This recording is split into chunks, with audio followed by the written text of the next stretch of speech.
আল্লাহ তাআলা কোরআনুল কারীমের মধ্যে সূরা মুলক, এই সূরার থেকে আমি তেলাওয়াত করেছি, তো ওই সূরারই আয়াত পড়ছি। এটা প্রথম, হুয়াল্লাযী জাআলা লাকুমুল আরদা যালুলান ফামশু ফি মানাকিবিহা ওয়া কুলু মির রিজকিহি ওয়া ইলাইহিন নুশুর।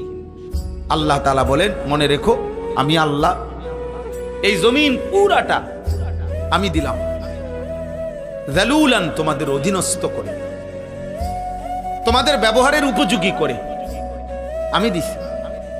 মাটির দিকে তাকায়া দেখো, যেভাবে মাটিটা রাখলে তুমি হাঁটতে পারবা আরামদায়ক ভাবে, দৌড়তে পারবা, আমি ওভাবে বানাইছি। যেভাবে মাটিটা বানাইলে তোমার ক্ষেত, ফসল, ফুল, ফল উৎপন্ন হবে, ওভাবে বানাইছি। যেভাবে মাটিটা বানাইলে তোমার ঘর, দালান, বিল্ডিং তুমি খুঁটি গাঁথতে পারবা, এভাবে বানাইছি। পানির মতো বানাই নাই, তাহলে মাটি হবে কেমনে? আবার ফোমের মতো এমন নরম বানাই নাই, তাহলে স্থির হইয়া দাঁড়াইবা কেমনে, দৌড়বা কেমনে, হাঁটবা কেমনে? পাথরের মতো শক্ত বানাই নাই, তাইলে ফসল উৎপন্ন করবা কেমনে? তোমার ঘর দুয়ারের খুঁটি গাড়বা কেমনে? তাফসীরে আছে এই কথা। আল্লাহ তাআলা বলেন, আমি যালুল, অধীন করে বানিয়েছি। যেমনে বানাইলে তোমার এই তিনটা বিষয়, এক, এই জমিনে তোমাকে হাঁটতে হয়, দৌড়তে হয়, আমি ওই উপযোগী করে বানাইছি। দুই, এই জমিন থেকে প্রতিনিয়ত তোমার খাবার, খাদ্য, ফসল, ফুল, ফল উৎপন্ন হয়, ওই উপযোগী করে বানাইছি। তিন, এই জমিন থেকে তোমার হাজারো ঘর, দুয়ার, ভবন এর খুঁটি গাঁথতে হয়, তোমাকে পিলার করতে হয়, আমি ওই উপযোগী করে বানাইছি। আলাম নাজআলিল আরদা মিহাদা। আল্লাহ তাআলা বলে, বান্দা দেখো না, আমি তোমাদের জন্য জমিনটা বিছানার মতো বানায় দিয়েছি। ওয়াস সামাআ বানাইনাহা বিআইদিন ওয়া ইন্না লামুসিউন ওয়াল আরদা ফারাশনাহা ফানি'মাল মাহিদুন। আল্লাহ বলেন, আল্লাহই জমিন তোমাদের জন্য বিছায় দিছে। তো এরপরে আল্লাহ নিজেই বলছে, দেখো আল্লাহ যে বিছাইলো কেমন সুন্দর হইল। ফানি'মাল মাহিদুন, আল্লাহর বিছানাটা কেমন সুন্দর দেখো। আমরা এখানে যে কয়জন মানুষ বসছি, এখানে এখন এটুকু মাটিতে এই মানুষগুলোর যদি চেয়ার দিয়া, চৌকি দিয়া, সোফা দিয়া বসার ব্যবস্থা করতে হইতো, তাইলে অনেক ব্যয়বহুল হইতো, অনেক কষ্টকর হইতো। কষ্ট হইতো না, অনেক ব্যয়বহুল হবে, মানে খরচ অনেক বেড়ে যাবে। এতগুলো মানুষের যদি চেয়ার দিতে হয়, এতগুলো মানুষকে যদি সোফা দিতে হয়, কিন্তু আল্লাহ তাআলা বলেন, এমন সুন্দর বিছানা মাটি আমি বানায় দিছি, আরামসে তোমরা শত শত হাজার হাজার মানুষ বসতে পারতেছ। আমি বানাইছি, আমি বানাইছি। এমন মালিককেই মনে রাখা উচিত। কৃতজ্ঞতা, শুকরের মেজাজ, এটা তো একটা সৃষ্টিগত স্বভাব। মানুষ 5 টাকার কেউ তাকে আপ্যায়ন করলে সে তার প্রতি কৃতজ্ঞ থাকে। একটা চিপস কাউকে দিলে, বাচ্চাকে যদি কেউ চিপস দেয়, একটা চকলেট দেয়, তো ভদ্র ফ্যামিলির মা বাবা বাচ্চাকে বলে দেয়, চাব্বু আঙ্কেলকে থ্যাংক ইউ দাও, ধন্যবাদ জানাও, আঙ্কেল তোমাকে একটা চিপস দিছে। তাহলে একটা 10 টাকার চিপসের যদি কৃতজ্ঞতা হয়, তো এই কোটা কায়নাত যিনি দিয়েছেন তার প্রতি কৃতজ্ঞতা হয় না? তো তোমরা যারা নামাজ পড়লা না, তোমরা আল্লাহর সাক্ষী রেখা মুসলমানের বাচ্চা হইলে বলো তো, এই তোমরা সবাই এশার নামাজ পড়ছো? বলো ভাই। এখন যদি তোমাদেরকে যারা যারা এশার নামাজ পড়ো নাই ঘাট ধরে যদি বাইর করে দেওয়া হয়, হ্যাঁ, কি পরিমাণ লজ্জিত হবা? কোন ফেরেশতা যদি তোমার ঘাড় বরাবর একটা একটা টানা চক্কনা মারে, থাপ্পড় মারে, যে বেয়াদব, কোন লজ্জায় মুসলমানের দ্বীনি মজলিসের মধ্যে বসলি, তখন কি হবে? কিছু প্রতিবন্ধী এখনো হাসে, কিছু প্রতিবন্ধী যে বুঝছে যে আমারই বলতেছে, কিন্তু বাকি আমারে হাসি আসতেছে আমার। আহ হারে বেহায়া, হায় নির্লজ্জ, এটুকু লজ্জাও তোর চলে গেছে, এটুকু বিবেকও চলে গেছে। কাকে বলতেছে? যে আমাকেই বলছে। অনেক মানুষ বিষয় কোরআনুল কারীমের মধ্যে আছে, আল্লাহ তাআলা বলছে ওয়ালাউ ইউআখিযুল্লাহুন নাসা বিমা কাসাবু, আমি আল্লাহ তাআলা যদি প্রত্যেককে তার পাপের কারণে নগদ এই দুনিয়ায় ধরতাম, একটি পাপের শাস্তি পূর্ণ দিতাম, মা তারাকা আলা যাহরিহা মিন দাব্বা, তাহলে আমার জমিনে একটা প্রাণী আমি আল্লাহর 1 সেকেন্ড নাফরমানি করে পরবর্তী সেকেন্ড আর ঘাড় সোজা করে পিঠ সোজা করে হাঁটতে পারতো না। আমি রহম করি বান্দা, আমি দয়া করে ছেড়ে দিচ্ছি, নয়তো তোর মতো 14 বছরের নাফরমান, তোর মতো 16 বছরের নাফরমান যে আল্লাহকে একটা সেজদা দিলি না, তোর মতো এত কম বয়সী নাফরমানকে যদি ফেরেশতা ফাসাতে একটা লাথি মারে তো তোরে পৃথিবীর ওই প্রান্তে পাঠাই দিবে এক লাথি। একটা লাথি দিলে তুই পৃথিবীর ওই প্রান্তে গিয়া পড়বি বেটা নাফরমান। আল্লাহকে চেনো না বেয়াদব, সৃষ্টিকর্তাকে চেনো না বেয়াদব। কি শিখলা জীবনে? কি শিখলা? কি চিনলা বেটা?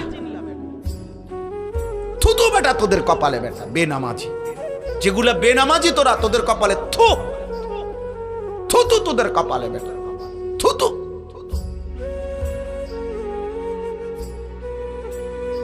আফসোস বেটা, মুসলমানের ঘরে জন্ম নিয়ে বেটা এত বড় নিকৃষ্ট হলি কেমনে বেটা?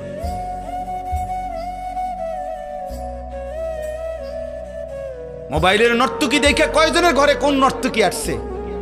30 বছরও যদি বেটা মোবাইলের নর্তকী দেখো, ওই নর্তকী তোর ঘরে আসবে কোনোদিন? আর সে আসলে তাকে দিয়ে করবি কি তুই? ওর কিছু আছে? ওর যা ছিল তো টাকার মূল্যে বিক্রি করে দিছে, ও তো তার রূপ দেখাইয়া বিক্রি করে দিছে টাকা দিয়া, তো ওর আছে কি? আল্লাহ আমাদেরকে হায়া দান করে। আব্বা ভাবতে শেখেন, মুসলমানের সন্তান তুমি যদি না ভাবো আব্বা, তোমাকে নিয়ে কেউ ভাবার টাইম নেই। স্বার্থপর এই দুনিয়া, ব্যস্ততম এই দুনিয়া, মানুষ সবাই নিজেকে নিয়ে ব্যস্ত, কারো হাতে সময় নাই। লক্ষ লক্ষ বাবার হাতে টাইম নাই, সন্তানের পিছনে সারাক্ষণ যত্ন নিবে এই টাইম বাপের হাতে নাই। লক্ষ লক্ষ মায়ের হাতে বর্তমানে সময় নাই। মহিলার মোবাইল 3টা, ঘরে টেলিভিশন, মহিলা প্রত্যেক দিন বাজার আর মার্কেট, 3 পিস কিনতে কিনতে বেডির চলে গেছে জীবন, জুতা কিনতে কিনতে বেডির সময় চলে গেছে। তোমার খবর নিবে কি? কেউ নাই আব্বা, এই সমাজ বড়, কেউ নাই, কেউ নাই।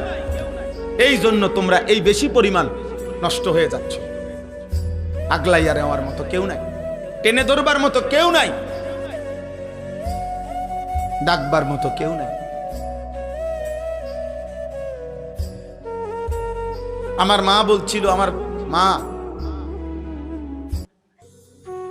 যে আমার বড় ভাই, মা সব সময় বলতো এটা যে ফুত তোর বড় ভাই যখনই কেন্দ্রীয় পরীক্ষা বোর্ড পরীক্ষা দিত, মা বলছে প্রত্যেক পরীক্ষার সময় বাপ আমি যতদিন আমার ফুতে পরীক্ষার হলে ছিল, আমি বলা যায় এই 2 ঘন্টা 3 ঘন্টাও কোনো কোনো সময় 1 ঘন্টা 2 ঘন্টা নামাজের সেজদার মধ্যে থাকতাম, আল্লাহকে সেজদা দিয়ে কাঁদতাম আর বলতাম, আল্লাহ আমার প্রথম সন্তান বেইজ্জতি করেন না, আমার প্রথম সন্তান যদি ভুল পথে যায় আমার বাকি সন্তান সব ভুল হয়ে যাবে। আমার মা বলতেন এটা, বড় ভাইয়ের জন্য মা এই পরিমাণ কাঁদছেন, দোয়া করছেন। আলহামদুলিল্লাহ, মার 4র্থ শ্রেণী পড়ুয়া মা, হুদা ক্লাস 4 স্কুলে আমার আম্মা পড়ছে বেটা, এই কদ্দুর বেটা। আমার মায়ের পড়ালেখা প্রাইমারি পাস করে নাই মা, কিন্তু মায়ের চোখের পানির বদৌলতে মার হায়াতে ওনার 5 ছেলেই আলেমে দ্বীন হইছে। মা এখনো জীবিত আছে আলহামদুলিল্লাহ।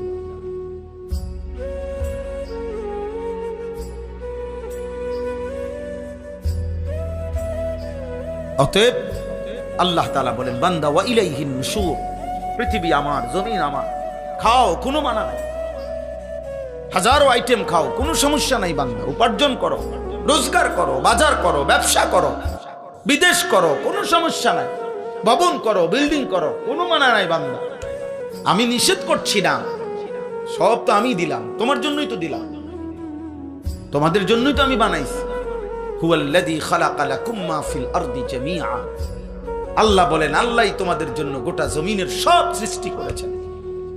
সাখখারা লাকুম মা ফিস সামাওয়াতি ওয়াল আরদ। আল্লাহ বলে, সাত আসমান ও জমিন আমি আল্লাহ তোমাদের অধীনস্থ করে দিয়েছি। এত বড় বিমান, হ্যাঁ, 300, 400, 500, 600 যাত্রী, প্রত্যেকের কমপক্ষে 50-60 কেজি 60 কেজি করে মাল, কি পরিমাণ ফুয়েল, তেল, শত শত টন তেল চালাইবার জন্য এগুলা নিয়ে এটা উড়ে কত উঁচুয়ে, 36,000 ফিট উপরে, 40,000 ফিট উপরে। আল্লাহ তাআলা বলেন, বাতাসকে এভাবে নিয়ন্ত্রণ করে এই বিমান উঠতেছে, এটা আমি আল্লাহ তোমাদের অধীন করেছি। এই হজের সময় ইরশাদ ভাই তো আসছিল, ইরশাদ ভাই গত বছর হজ্জের সময় আমার বিবি আমার সাথে হজে গেছে। তো এই যখন বিমান আকাশে উঠতেছে, আমার পাশে বসা, আমি শুধু এমনি বললাম, আর এই বুঝুনি কোনানে আসি, এটা কদ্দুর উচরে বুঝছো, এটা যদি লড়ে সাথে সাথে বেডিত মানুষ না, মহিলা মানুষ তো ভয় পায়, করেন না, মানে এটা যে কমু হে, এটাই কাঁপা শুরু করছে। এইগুলো বললেন না, মানে কি ব্যাপার, এটা কি আশ্চর্য ব্যাপার, কত হাজার টন মাল মানুষ ওজন নিয়ে আসে উঠতেছে। আল্লাহ তাআলা বলে, বান্দা এটা আমি করেছি। কে করেছে? আওয়ালাম ইয়ারাউ ইলা তাইরি ফাওকাহুম সাফাতিন ওয়া ইয়াকবিদ। আল্লাহ বলে, বান্দা আমার কুদরত দেখবা, আমি একটা কুদরত তোমারে দেখাই। আকাশের ওই উড়ন্ত পাখি, ওটার দিকে দেখো তো। আল্লাহ বলছে, আওয়ালাম ইয়ারাউ, আমার বান্দারা দেখে না? ইলা তাইরি ফাওকাহুম, তাদের মাথার উপরে যে পাখি উঠতেছে, ওদেরকে বলেন ওটা দেখতে। দেখলেই ওরা দেখবে এই পাখি এটা শূন্যের মধ্যে বাতাসকে নিয়ন্ত্রণ করে, একবার সাফাতিন আরেকবার ওয়ায়াকবিদ, একবার দুই পাখা বাহির কইরা ডানা ছড়াইয়া উঠতে থাকে, আবার এই বাতাসেই শূন্যে সে ডানা গুটাইয়া স্থির হয়ে থাকে। আল্লাহ বলে, এটা কে করছে? মা ইউমসিকুহুন্না ইল্লার রহমান। আল্লাহ বলেন, পাখিকে শূন্যের মধ্যে এভাবে ডানা ছড়িয়ে উঠতে দেওয়া, আবার ডানা গুটাইয়া স্থির করে রাখা, এটা শুধু কেবল আমি আল্লাহ ছাড়া আর কেউ করছে না। কে? মা ইউমসিকুহুন্না ইল্লার রহমান। অথচ একটা পাখির ওজন যদি হয় আধা কেজি, মনে করেন আধা কেজি, এই আধা কেজি ওজনের পাখিটা এই পরিমাণ কোনো মাটি, এই পরিমাণ অন্য কিছু আধা কেজি ওজনের, এইটাই উপরে উড়া দোক, মানে এমনি ফিক্কা দোক, এটা তো বাতাসে থাকবে না, এটা নিচে পড়ে যাবে না, কথা বলে না তো। তাহলে এটা থাকে কেমনে? পাখি এটা থাকে কেমনে? মা ইউমসিকুহুন্না ইল্লার রহমান। আল্লাহ বলেন, বাতাসের মধ্যে ওকে স্থির রাখছে আল্লাহ ছাড়া আর কেউ না। কে বলেন না? আল্লাহ বলে, তো আমাকে দেখো, আমার ক্ষমতা দেখো, আমার কুদরত দেখো, আমার শক্তি দেখো। ইন্নাহু বিকুল্লি শাইইন বাসীর। আল্লাহ তাআলা বলেন, আল্লাহ তাআলা সকল বিষয় এই সৃষ্টির প্রত্যেকটা নড়া চড়া তিনি শতভাগ পূর্ণ দৃষ্টিতে দেখতেছেন, কথা বলে না, শতভাগ। এই সৃষ্টির কায়নাতের কোথাও একটা সুতা, কোথাও একটা পাতা নড়ে না আল্লাহ তাআলার নজর এড়িয়ে। আল্লাহর দৃষ্টির বাহিরে এই কায়নাতের কোনো কিছু আছে কি? তাইলে ইন্নাহু বিকুল্লি শাইইন বাসীর। আল্লাহ তাআলা বলেন, তো যে মালিকের এই ক্ষমতা, ওই মালিকের সাথে যুদ্ধ করছো কেন? নামাজ না পড়ে তুমি কার লগে তেরামি করলা? মেম্বারের লগে, চেয়ারম্যানের লগে। এটা বেয়াদবিটা করলা কার সাথে? তো তুমি উনাকে কি মনে করলা? তুমি উনাকে কি মনে করলা? আহা, মোবাইল ধরো না, মোবাইল ধরো না, এই ফালতু, কিন্তু উঠে যাও। এই বেটা, তোমাকে বলছি, এই লাল গেঞ্জিওয়ালা আবার হাসে ডাইনে বামে, তোমারে বললাম না।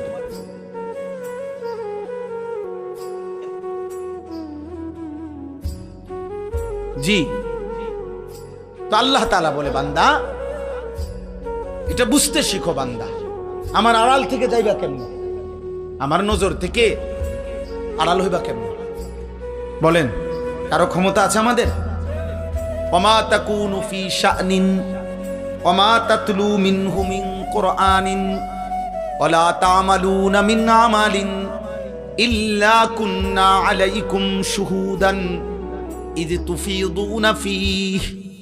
আল্লাহ বলে, বান্দা তুমি যখন যেখানেই থাকো না কেন, আমি আল্লাহর কোরআন থেকে যেটুকুই পড়ো না কেন, যখন তুমি যেই আমল করো না কেন, আল্লাহ বলে যখনই কিছু করতে থাকো আমি আল্লাহ কিন্তু তোমার সামনেই থাকি। যাই করো বান্দা আমি সামনেই থাকি। গভীর রাতে মোবাইলে অশ্লীল ছবি দেখলে আমি দেখতেই থাকি। রাত গভীরে তাহাজ্জুদের সেজদা দিলে আমি দেখতেই থাকি। মদের আড্ডায়, জুয়ার আড্ডায়, নারীর আড্ডায় যেই নাফরমান রাত কাটায় তাকেও দেখি। সেজদার মধ্যে যেই ইমানদার তাহাজ্জুদের কান্নাকাটি করে আমি তাকেও দেখি। এক নজরেই দেখি, বরাবর দেখি, উভয়কেই আমি দেখি। আলাম ইয়ালাম বিআন্নাল্লাহা ইয়ারা। আল্লাহ বলে, জানে না বান্দা কি জানে না আমি আল্লাহ তাকে দেখি। দেখি কিনা? আয়াহসাবু আল্লাম ইয়ারাহু আহাদ। আল্লাহ বলে, আমার কি বান্দা পাবে না? সে কি মনে করছে তাকে কেউ দেখে না? বলে না। কোন বুঝে নারী দেখো, কোন বুঝে হারাম ছবি দেখো। চারিদিকে কেন তাকাও? লুকাইবার চেষ্টা করো কার থেকে? মার থেকে, বাবার কাছ থেকে। বাবা যেন না জানে, মা যেন না জানে, পৃথিবীর মানুষ যেন না জানে। জানলে কি হবে? লজ্জা দিবে। কিন্তু আরশে আজিমের মালিক আল্লাহ বলেন, আমি যে দেখছি আমারে কি বলবা?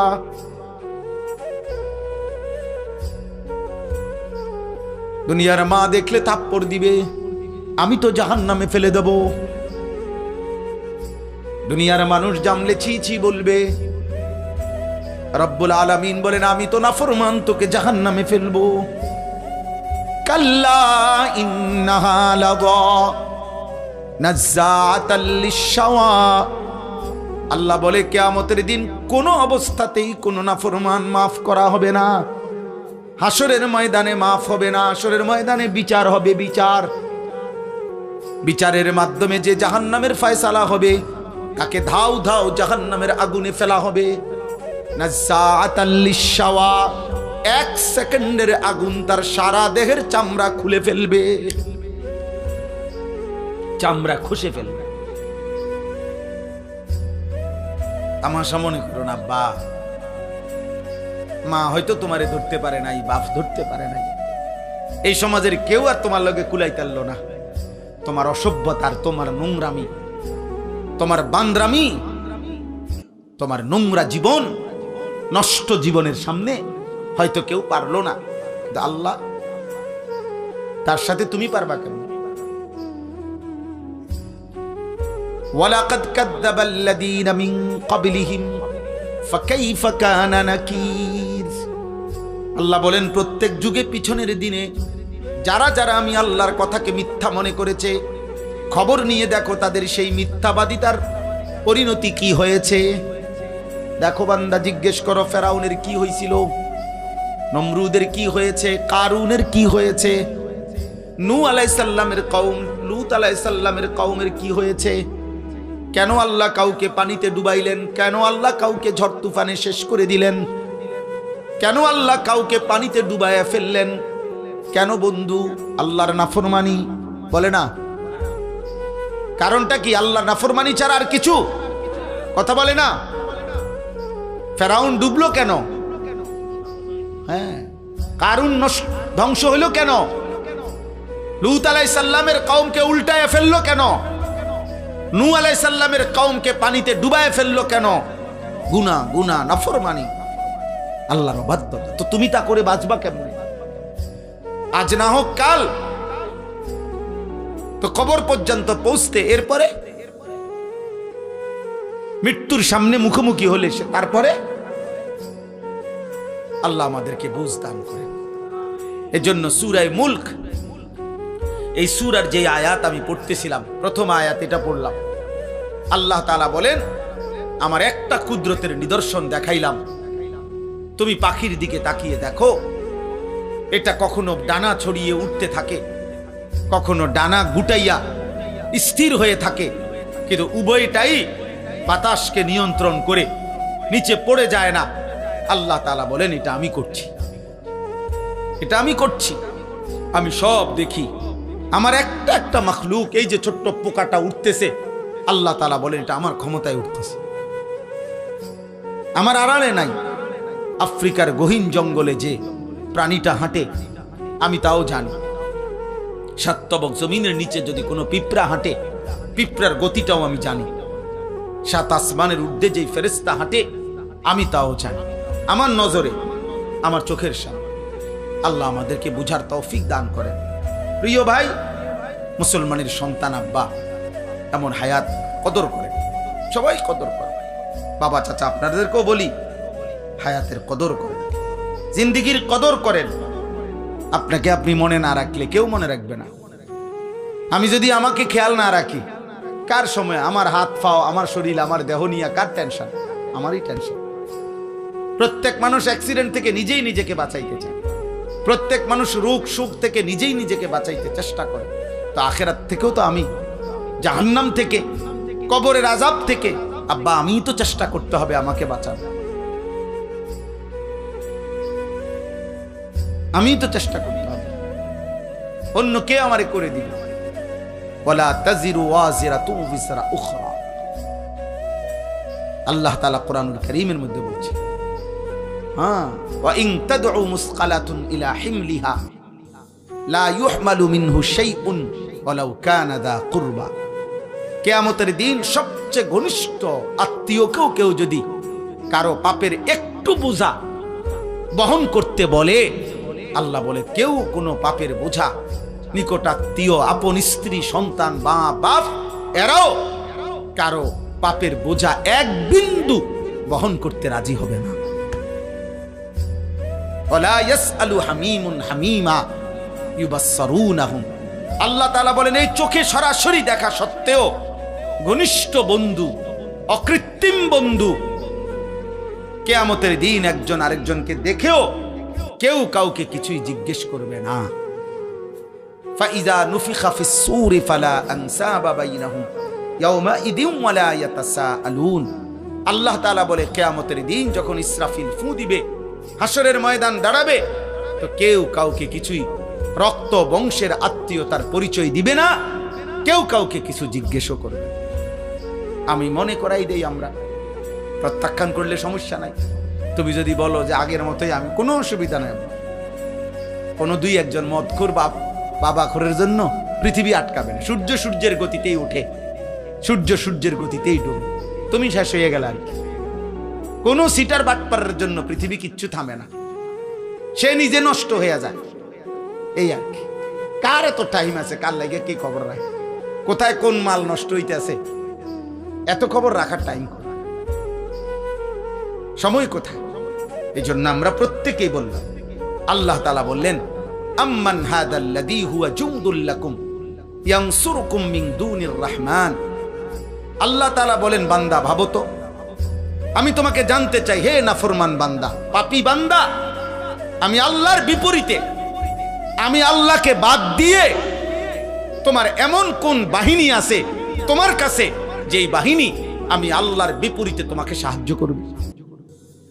আমি যদি সিদ্ধান্ত দেই শাস্তি দেব, আমি যদি সিদ্ধান্ত দেই নিরাপত্তা দেব না, তো তোমার আমি আল্লাহর সাথে যার রাখেন, আমনে না হইলেও আমার লোক আছে, তো সে কে? কথা বলে না, বলো না নওজোয়ান ছেলেরা, বলো আব্বা, কে সে? আমার চোখের এই বাম চোখের উপরে ওই এলেঙ্গা কি বলে, এটা হইছে একটু ফুলে গেছে, তেলেঙ্গা।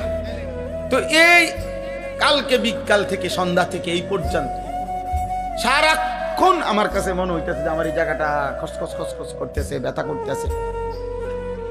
তাইলে এই সামান্য একটু জ্বর, একটু সর্দি, একটু মাথা ব্যথা, একটু পেটের অসুখ, একটু চোখের ব্যথা, জিন্দিগিটা এলোমেলো করে দেয়। স্বাভাবিকতা মানুষের, স্বাভাবিক চলাফেরার, উল্লাস, আনন্দ, স্বাভাবিক জীবন চলার সবকিছুকেই পেরেশানিত করে ফেলে। যে মানুষ আমরা এত দুর্বল, আর এই সুস্থতা আমাদের, এই ছোট্ট বড় যে কোনো রোগ ব্যাধি, এখান থেকে সুস্থতা দেওয়ার মালিক একমাত্র আল্লাহ ছাড়া আর কি? বলো না ভাই, এই কথাটা, এই সাধারণ কথাটা তোমরা বুঝতেছ না কেন? বেনামাজি বাবা ভাই আপনারা বুঝেন না কেন? কেন বুঝেন না? আল্লাহর সাথে আমি সব সময় বলি, আল্লাহর সাথে কেন নারাজ হইলেন? আল্লাহর সাথে অভিমান করলেন কেন? এমন মালিক রে মানুষে ভুল করে কেন? এমন দয়াময় মেহেরবান রবকে ভুলে যায় কেমনে আমার? তো আল্লাহ তাআলা বলেন, ইনিল কাফিরুনা ইল্লা ফি গুরুর।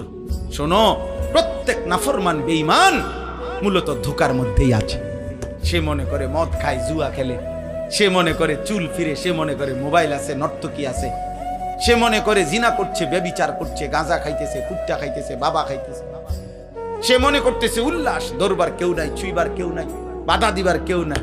আল্লাহ বলে না না, প্রতিটা নাফরমান বেঈমান মূলত ধোকার মধ্যে আছে। ধোকা ধোকা ধোকা। কিসের মধ্যে? ইনিল কাফিরুনা ইল্লা ফি গুরুর।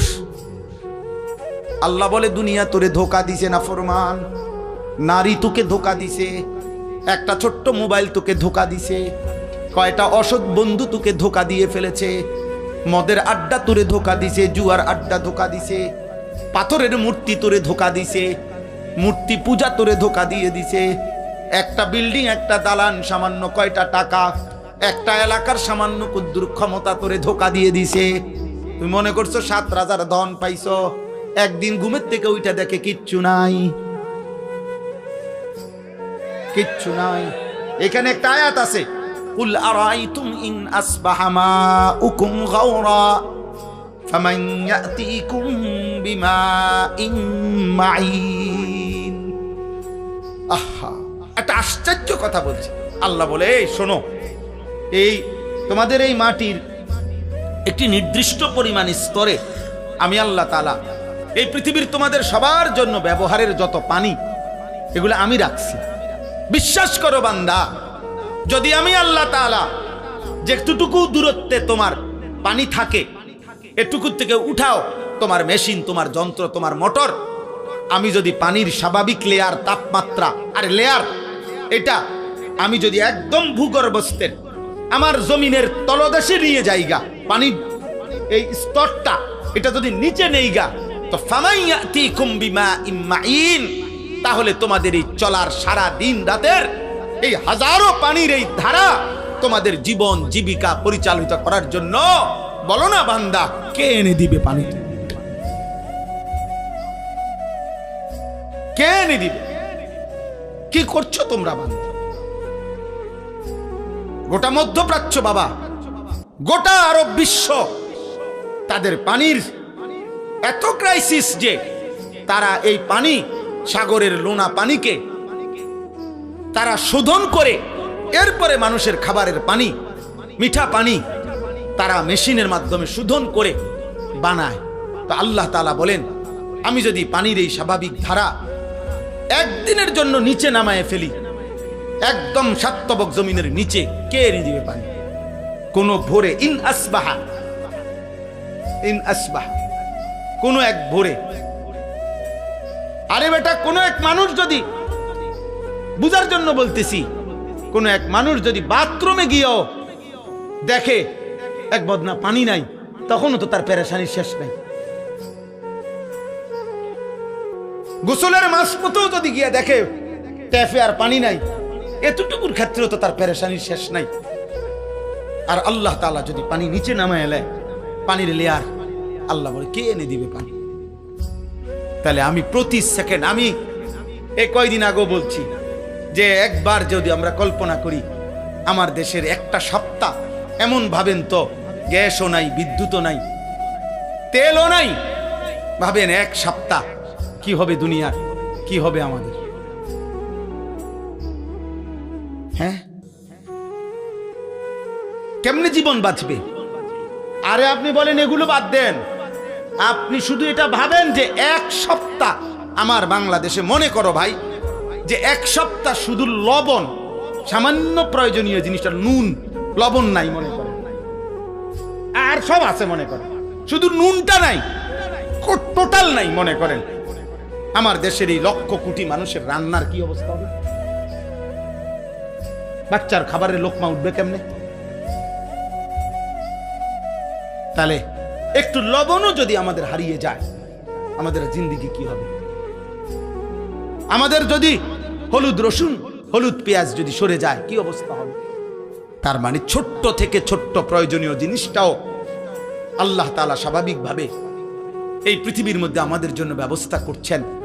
আল্লাহ বলে, বান্দা আমার মতো দয়ালু মেহেরবান তুমি পাইবা কো? এমন মেহেরবান মালিক পাবা কো? আল্লাহ তাআলা এরপরে বলেন, আম্মান হাদাল্লাযী ইয়ারযুকুকুম ইন আমসাকা রিজকাহ বাল্লাজু ফি উতুবিন ওয়া নুফুর। আল্লাহ তাআলা বলেন, আবার উদাহরণ দিছে, আল্লাহ তাআলা বলে, বান্দা এই যে প্রতিদিন প্রতি মুহূর্তে আমি তোমাদের যে রিজিক দেই, খাদ্য খাবার পানীয়, ফুল ফল ফসল খাবার, এই যে রিজিক, আল্লাহ বলে যদি একদিন আমি আল্লাহ তোমাদের রিজিক বন্ধ করে দেই, তো আমি আল্লাহকে বাদ দিয়ে তোমাদের কে সে যে তোমাদের মুখে খাবার তুলে দিবে? বলো না ভাই, নওজোয়ান ভাই বলো না, এমন মালিক রে কেমনে সেজদা না করে ঘুমাও? কেমনে ঘুমাও বুঝি না। সারা দিনে মুসলমান এক ওয়াক্ত নামাজ পড়ে না, আমার এটা মাথা পড়ে না, আমি এটা বুঝি না। আব্বা, মুসলমানের সন্তান এমন নিকৃষ্ট হয় কেমনে? একটা সেজদা দেয় নাই। মানুষের বাচ্চা এত বড় জানোয়ার হয় কেমনে? আমি বুঝি না রে আব্বা। মানুষের ঘরে জন্ম নিয়া এত বড় জানোয়ার এটা কেমনে হইল? হায় হায় হায়। এক কুত্তা সারাদিন কোন সেজদা না দিয়া শুইয়া গেল রাত 10টায়, এই মানুষ রূপী এই কুত্তাও একটা সেজদা না দিয়ে শুইয়া গেল। হায় হায়।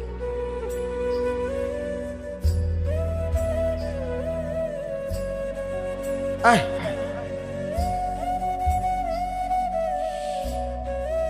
আম্মান হাদাল্লাযী ইয়ারযুকুকুম ইন আমসাকা রিজকাহ। আল্লাহ তাআলা বলেন, আমি যদি রিজিক বন্ধ করে দেই, বলো না বান্দা কে সে তোমাকে যে রিজিক দেবে?